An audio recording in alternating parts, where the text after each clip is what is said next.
Hey everyone, welcome back to another lesson here on the channel. Today we're going to be talking about how I personally approach differentiating or improving my Amazon products that I'm considering selling on Amazon. So when you do product research, right, you find a product, how do you elevate that product so customers actually buy yours over the ones that probably already exist? That sounds like something you'd be interested in watching. Be sure to stick around to the end. Be sure to like and subscribe if you haven't already. But without further ado, let's just get right into it. So we're going to move over into my computer here. And I don't have an idea to use as an example, so we're gonna find that live here. So, I've made a ton of videos about how I like to set these tools up, so I'm not gonna go into too much depth about how I'm finding the product, but we will talk about how I'm planning on differentiating said product. So let's just get right into it. We're gonna do some quick filters here. We're only doing a couple categories. Maybe we'll do something like that. And let's just do a quick search like that. Now I am using product database. Hopefully we could find something relatively quickly. I don't know what that is, and that's probably a good thing. So let's check that out. We'll move down here. Pretty much anything that looks different, unusual. I like clicking on that kind of stuff. Things that you could differentiate, right? When there's curtains, it's like, hey, you could change the color, but there's probably every color you could imagine of curtains and picture frames, all that. I'd try and start with a little bit of a unique product right away. We could open up that one. I kind of like that one. We'll just go to the end of this page, and whatever we find, we'll work on that. Okay, perfect. I'm actually liking some of these right here. Mounted jewelry rack set. Cool. We'll just move over to this, and we'll try and differentiate this. So the first thing that I want to do is I want to come in here and I want to see who my target audience is, and I want to see what my competitors are currently doing. So I noticed there are some rustic white ones. There's some darker woods. So there's some rustic dark woods, some washed out ones. There's a gray, there's some dark, again, light. So there's a good mixture of wood already. In markets like this, and a differentiation I'll also often think of is, can I change the wood stain, or can I change the aesthetic appearance of this product in any way?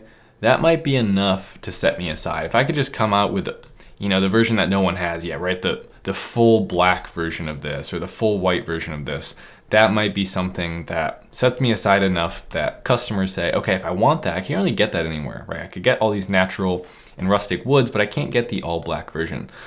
So you could start with an aesthetic design point of view. You could say, is there anything that in here customers are maybe want but don't have, or is there a commonality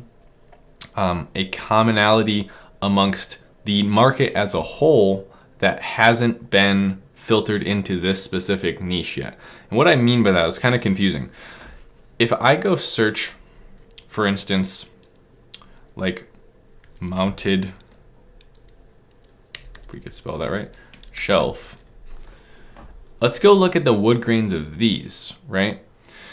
Because if people are mounting things on their wall, especially something that's very close to a shelf, something that's just meant for utilization, hanging things on it, the wood grain or the wood stain should be that of what's very popular amongst a huge market like mounted shelves.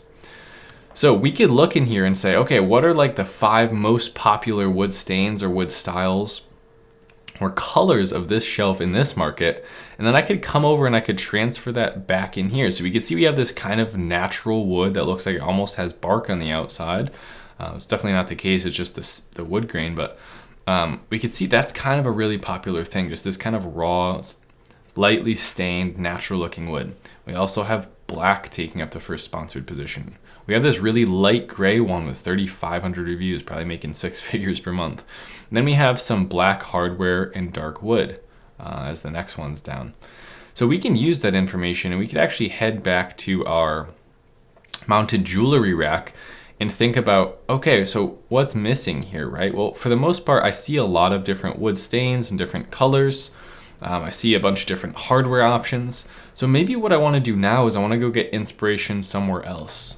A great place to do this is Pinterest.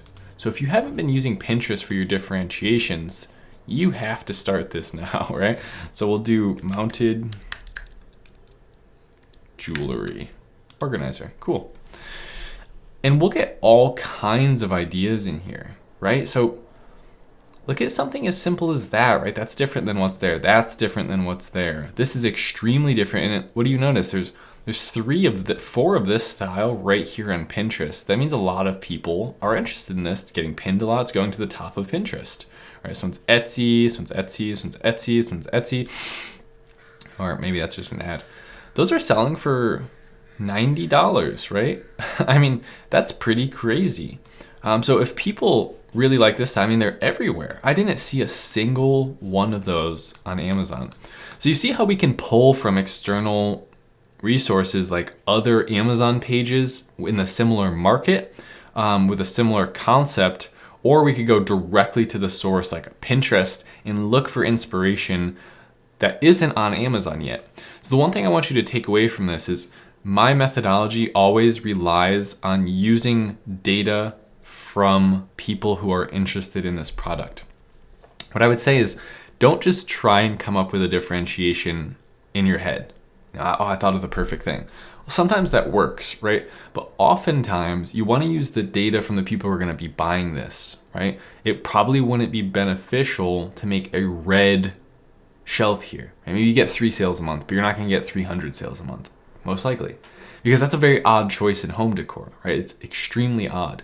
So it would be different, yes, and you would definitely stand out, but it's not going to be something that's going to keep you there. So I want you to change the way you're thinking about this and start thinking about how can I actually stand out in a way that people will know that I'm different right away, but in a way that still relates to that target audience where a majority of those customers would be interested in buying it. Check this out. I think if we presented any one of these options to them, that would go awesome. And that's actually a really good example. I'm really glad with how this video turned out and the fact that we found this, and this is working great, right? So what I want you to take away from this is start using data, going to related markets, start looking in the frequently bought together, and start getting inspiration from people who look for this kind of product, right? The data is all there, you just have to uncover it. So that's gonna do it for today's video. Thanks so much for watching. Be sure to like and subscribe if you haven't already. And as always, I'll see you here on the channel tomorrow for another video. Thanks so much. Later.